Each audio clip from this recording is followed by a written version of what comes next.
अंतरों को कार्य समिति की बैठक में महात्मा गांधी जी, नेताजी सुभाष चंद्र बोस, पंडित नेहरू, आचार्य नरेंद्र देव जी, सरदार पटेल जी, गुरुदेव रविंद्रनाथ टैगोर जी सब मौजूद थे। इस प्रस्ताव के ये सभी महापुरुष इस प्रस्ताव से सहमत थे। आगे क्या होता है ये भी सुना लूं।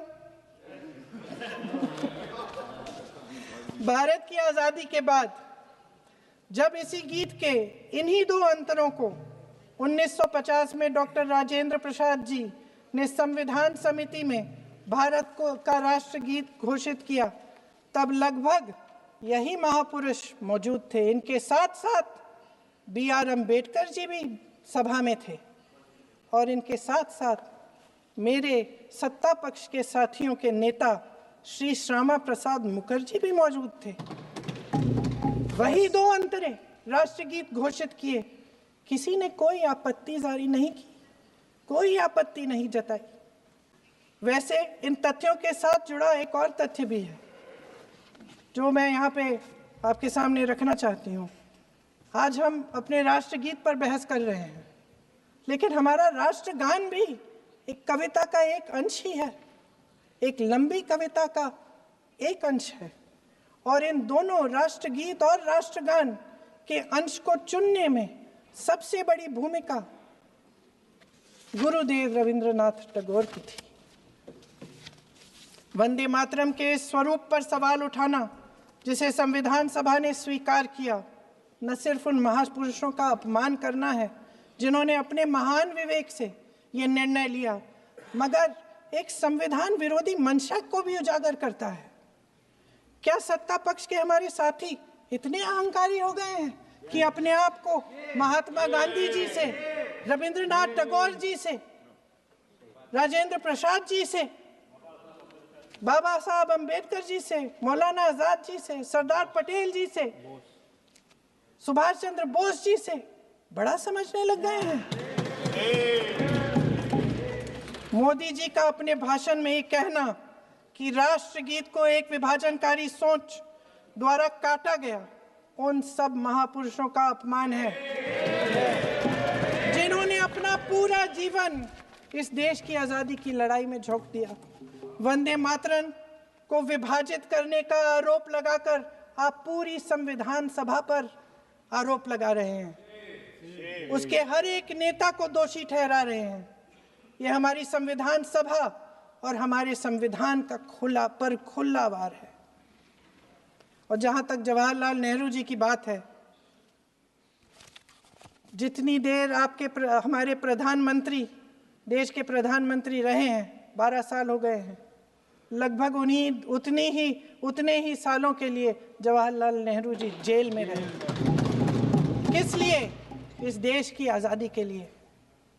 उसके बाद 17 साल के लिए प्रधानमंत्री रहे। आप बड़ी आलोचना करते हैं इनकी, लेकिन अगर इन्होंने इसरो नहीं बनाया होता तो आज आपका मंगलयान नहीं होता। अगर DRDO नहीं बनाया होता तो तेजस नहीं बनता। अगर IIT और IIM नहीं बनाए होते तो हम आज IT में आगे नहीं होते। अगर एम्स नहीं बनाया होता तो हम कोरोना की जब बड़ी चुनौती का सामना कैसे करते? हाँ, वही बना कुछ भी। इसका मतलब है इस मुद्दे का जवाब नहीं है आपके पास है?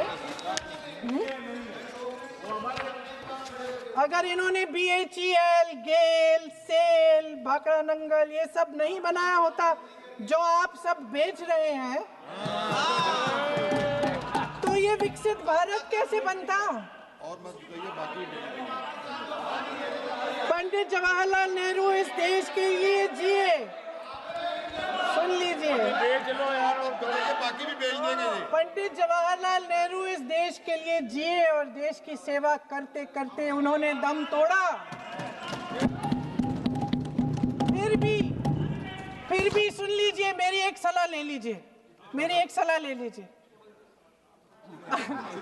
सर, मैं आपको आपके माध्यम से सलाह दे रहे हैं, हम छोड़ना नहीं है। सर, मैं आपके माध्यम से एक सलाह दे देती हूँ। हमारे प्रधानमंत्री महोदय 12 सालों से इस सदन में हैं, मैं मात्र 12 महीनों से हूँ। फिर भी छोटी सी सलाह है।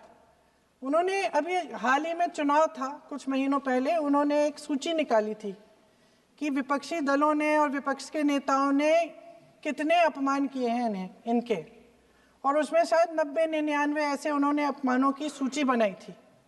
तो मैं उनको एक छोटी सलाह देना चाहती हूँ कि नेहरू जी से जितनी भी शिकायतें हैं, जितनी भी गलतियाँ उन्होंने की आपके जहन में, जितनी भी गालियाँ देनी है, जितना भी अपमान करना है, उसकी भी एक सूची बना दीजिए। नहीं, बात खत्म नहीं है।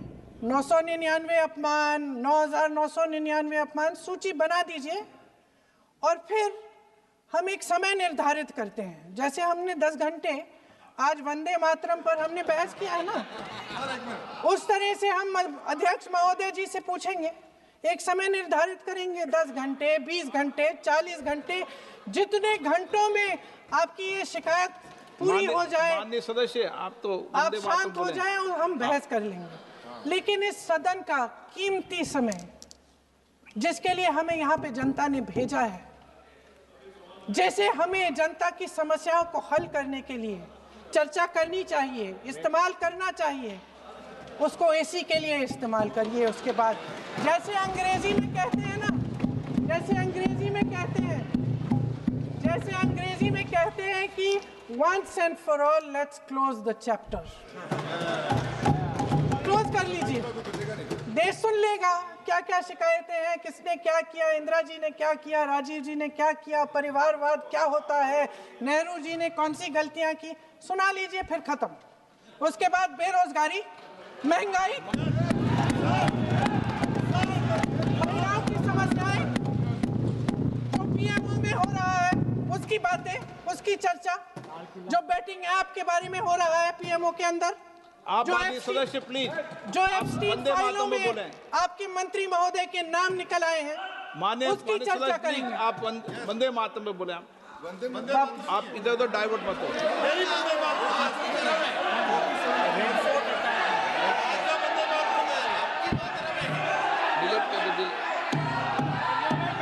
क्या हो गया? आप 1 मिनट, हाँ कर दो।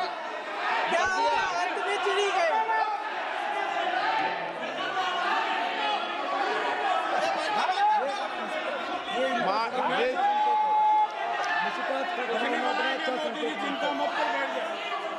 माननीय सदस्य 1 मिनट,